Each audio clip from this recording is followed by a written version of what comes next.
السلام علیکم، آپ دیکھ رہے ہیں کسوٹی ڈیجیٹل اور میں ہوں آپ کا میزبان امجد عزیز ملک۔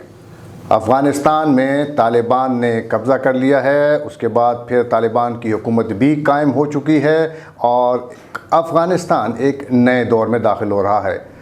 امریکہ سمیت نیٹو جو افواج تھیں ان کو بخیر و عافیت ان کے واپس ممالک تک پہنچا دیا گیا ہے۔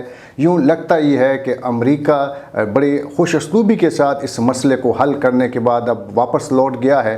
وہ جو جنگ کافی عرصہ پہلے شروع ہوئی تھی اس کے بارے میں اب کچھ بھی کہنا میں سمجھتا ہوں کہ اب مناسب نہیں ہوگا کہ وہ جنگ کس کی تھی، کس نے لڑی، کیوں لڑی، کس کو فتح ہوئی، لیکن یہ بظاہر ضرور دکھائی دیتا ہے کہ اس میں کم از کم امریکہ کو ضرور شکست ہوئی۔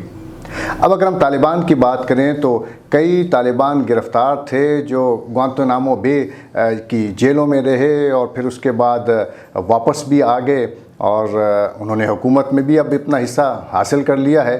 اگر کوئی نہیں آیا تو وہ ڈاکٹر عافیہ صدیقی ہیں۔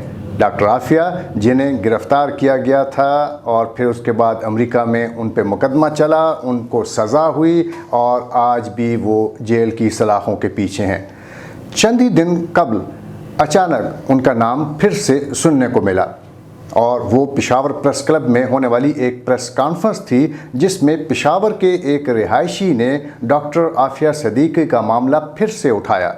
ان کا مطالبہ تھا کہ اب ڈاکٹر عافیہ صدیقی کو بھی وطن واپس آنا چاہیے، کیونکہ جب طالبان نے بھی معافی کا اعلان کر دیا، امریکہ بھی واپس چلا گیا، تو اب عافیہ صدیقی کو بھی وطن واپس لانا چاہیے۔ حکومت اس سلسلے میں کیا کردار ادا کر رہی ہے، اس سے قطع نظر ذاتی حیثیت میں پشاور کے اس رہائشی جو کہ فٹبالر بھی رہے اور پھر اس کے بعد ڈپلومیٹ بھی رہے اور پھر امریکہ کا جو جسٹس کا ادارہ ہے اس میں بھی انہوں نے خدمات انجام دیں۔ آج ہمارے ساتھ اسٹوڈیوز میں موجود ہیں قاضی محمد سلیم صاحب۔ بہت شکریہ قاضی صاحب۔ میں جاننا چاہوں گا کہ کیا وجہ ہوئی کہ ڈاکٹر عافیہ صدیقی کی بہن ڈاکٹر فوزیہ صدیقی نے بہت مظاہرے کیے، دھرنے دیے اور ہر دن وہ سراپا احتجاج رہیں، وہ اب خاموش ہیں لیکن اب آپ بڑے ایکٹیو دکھائی دے رہے ہیں؟ اصل میں جی ان کی جو لائن تھی نا، میں اس کو اتنا اس سے میں امپریس نہیں تھا، کیونکہ میں کہہ رہا تھا کہ صرف مظاہروں سے کچھ نہیں ہوگا۔ میں چاہتا تھا کچھ ایسا ہو کہ کوئی ایک ایسا پلیٹ فارم بن جائے جس کو ہماری گورنمنٹ آف پاکستان استعمال کر سکے، جس طرح کہ ریمن ڈیوس کے لیے انہوں نے ایک پلیٹ فارم بنایا تھا کورٹ کے تھرو۔ تو اس میں جو بیسٹ جو طریقہ تھا وہی تھا کہ US ڈپارٹمنٹ آف جسٹس میں ان کا ایک پارڈن آفس ہے، اس میں جو ہیڈ ہے وہ روزلین سارجنٹ برنز، اس کو ڈونلڈ ٹرمپ نے ہائر کیا تھا، اس پوسٹ پہ لگایا تھا اور ابھی تک جو معلومات ہیں ابھی تک وہ سرو کر رہی ہے۔ تو میری یہ کوشش تھی جب میں امریکہ گیا ابھی لاسٹ اس میں ستمبر میں 1 ستمبر کو گیا اور میں 1 فروری کو واپس آیا۔ ان 5-6 مہینوں میں میری یہ کوشش تھی کہ 2 چیزیں ہونی چاہیے۔ ایک تو یہ ہے کہ کم از کم ایک اس کو لیگل پلیٹ فارم مل جائے US گورنمنٹ کی طرف سے کہ وہ اس کا کیس جو ہے وہ لیگلی پروسیڈ کیا جا سکے، اور سیکنڈ یہ میری کوشش یہ تھی کہ کم از کم ڈاکٹر جو عافیہ ہے جو ٹیکسس میں قید ہے، FMC کارسویل فورٹ ورتھ ٹیکسس، یہ فیڈرل میڈیکل سینٹر ہے، اس میں سب فیمیل ہیں، ٹیکسس میں فورٹ ورتھ ٹیکسس میں قید ہے، کم از کم اس کا اپنی فیملی سے رابطہ بھی ہو جائے۔ لیکن کیا انفرادی جد و جہد کی بجائے حکومتی سطح پر یہ جد و جہد ضروری نہیں تھی؟ کیونکہ ہم نے تو وزیر اعظم عمران خان سے بھی سنا کہ وہ عافیہ صدیقی کو واپس لائیں گے۔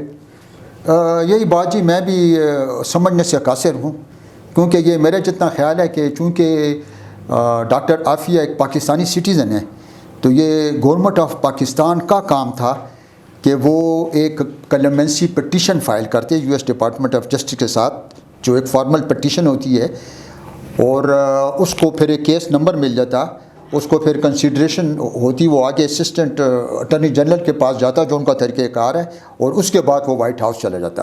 یہ ہوتا آ رہا ہے ادھر۔ یہ کوئی کیا آپ کے خیال میں حکومت نے کچھ بھی نہیں کیا؟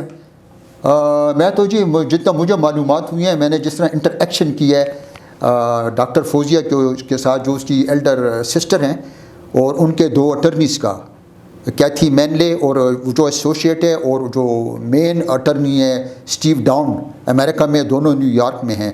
ان سے تو مجھے یہی پتہ لگا ہے کہ صرف، اور میں جو خود جب میں اس میں انگیج ہوا اس معاملے میں تو مجھے پتہ لگا کہ صرف ڈاکٹر فوزیہ نے ایک پٹیشن فائل کی تھی 2016 میں، سپٹمبر 2016 میں.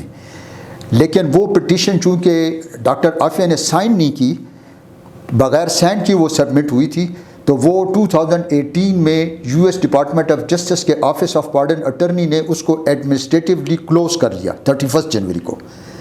تو وہ یہی ایک کوشش تھی، اور دوسری کوشش پھر میں نے کی ہے. تو کیا جو ان کے اٹارنیز ہیں ان کی ذمہ داری نہیں تھی کہ وہ معافی کے لیے درخواست کو آگے پہنچاتے؟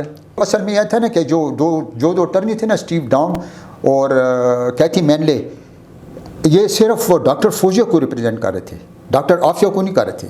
کیونکہ جب ڈاکٹر عافیہ کو سزا ہوئی ہے نا 23 سپٹمبر 2008 میں، جب اس کو ورڈکٹ مطلب اس کو سزا ہو گئی، اس کو کیا گیا، کنوکٹ کر دیا گیا، اس کے بعد سے اس نے کوئی وکیل نہیں کیا، اور ابھی 6 سال کے بعد اس نے پھر وکیل کیا. یہ کیا وجہ تھی کہ انہوں نے وکیل نہیں کیا؟ وکیل اس لیے نہیں کیا کہ جو اس کو جو گورنمنٹ کی طرف سے جو ریپرزینٹ کر رہے تھے اس ٹرائل میں جو نیو یارک میں ہوا ہے، چونکہ فیڈرل کرائم اس کو گنا گیا نا، تو اس میں اس کے جو وکیل تھے گورنمنٹ کی طرف سے ڈاکٹر عافیہ کے، اور خود گورنمنٹ کا جو اٹرنی جو تھے وکیل تھے، یہ دونوں ایسا نظر آ رہا تھا یہ جس طرح کہ ٹینا فاسٹر ہے وہ ان کو ریپرزینٹ کر رہی تھی، وہ اس کو کر رہی تھی ڈاکٹر فوزیہ کو. اس کے مطابق اس نے ایک ایفیڈیوٹ دیا ہے. جیسے کہ کوئی آپ ایفیڈیوٹ دیتے ہیں امریکہ میں تو اس میں آپ نے کوئی غلطی نہیں کرنی تو اس کی ذمہ داری آتی ہے آپ کے اوپر. اس نے ایفیڈیوٹ دیا ہے کہ یہ دونوں جو وکیل ہیں، یہ ایسا پتہ لگتا تھا دونوں سائڈ کے، ڈاکٹر عافیہ کے لیے جو فائٹ کر رہے ہیں اور جو گورنمنٹ کی طرف سے امریکہ کو پروٹیکشن کے لیے اٹرنی، یہ ایسا پتہ لگ رہا ہے کہ یہ دونوں آپس میں ملے ہوئے ہیں. پیسے کیا پاکستان کی حکومت نے خرچ نہیں کیے؟ وکلاء کو جو پیمنٹ کی گئی وہ تو حکومت پاکستان نے کی. جو میں نے پڑھا جی اس کے ایفیڈیوٹ میں آپ کو ڈاکومنٹ بھی دے سکتا ہوں ٹینا فاسٹر کا.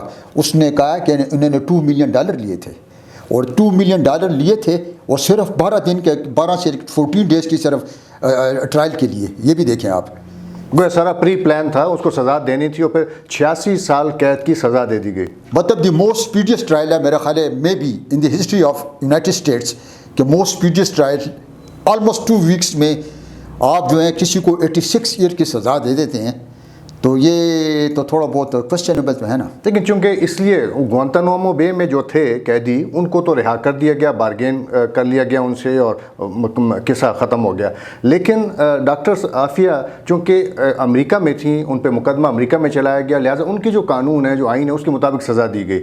اب آپ کوشش کر رہے ہیں کہ ان کی سزا کسی طرح معاف کر دی جائے اور وہ اپنے وطن واپس لوٹ آئیں.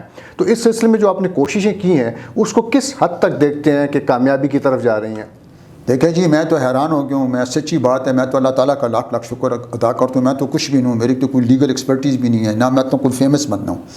لیکن جب میں اس دفعہ اپنے بچوں کے پاس یوجین آریگن گیا تو قدرتی میں اس کے لیے بس کام کرنا شروع کر دیا، حالانکہ میں ان کی جی فیملی کو بھی نہیں جانتا. لیکن اب انحصار تو امریکی صدر جو بائیڈن پہ ہے کہ وہ سزا معاف کرتے ہیں یا نہیں کرتے. ہاں جی، اس کیس کا اس کا کیس کا نمبر ہے C292043. یہ کلیمنسی پٹیشن ہے، انہوں نے اس کو باقاعدہ اس کو کیس فائل بنا دی ہے. میری جتنی بھی کورسپونڈنس تھی ان کے ساتھ، انہوں نے کہا has become a part of the package, اور تم نے جو اپلیکیشن کی ہے وہ ہم نے ایکسیپٹ مطلب پروسیس کے لیے ایکسیپٹ کر لیے. اور انہوں نے مجھے یہ بھی لکھا ہے، میں آپ کو اس میں بتاؤں گا کہ it will go to the president. قائد صاحب بہت شکریہ آپ کا کہ آپ نے کسوٹی ڈیجیٹل میں آپ تشریف لائے اور آپ نے بتایا کہ ڈاکٹر عافیہ صدیقی جو کہ جیل میں ہیں ان کے لیے آپ کوششیں کر رہے ہیں کہ کسی طرح ان کی سزا کو معاف کر دیا جائے. اور ان کی آپ چونکہ پٹیشن دائر نہیں کی جا رہی تھی 6 سال کے بعد اب آپ نے ایک پٹیشن دائر کر دی ہے جس کو منظور بھی کر لیا گیا ہے. اور یہ توقع کی جا سکتی ہے کہ یہ پٹیشن جو ہے، جو معافی نامہ ہے، یہ صدر امریکہ تک پہنچے گا. اور یہ توقع بھی کی جا سکتی ہے کہ اگر ان تک یہ پہنچ جاتا ہے تو صدر ان کی سزا معاف بھی کر سکتے ہیں. ہم آپ کے بہت مشکور ہیں کہ آپ تشریف لائے. لیکن میں جی جاتے ضرور کہہ دوں گا کہ خان صاحب کو چاہیے کہ ضرور اس پٹیشن پہ C292043 اس کا ریفرنس دے کے جو US department justice already approve کر چکے ہیں فار پروسیسنگ، اس میں یہ اپنا ضرور وزن ڈالیں.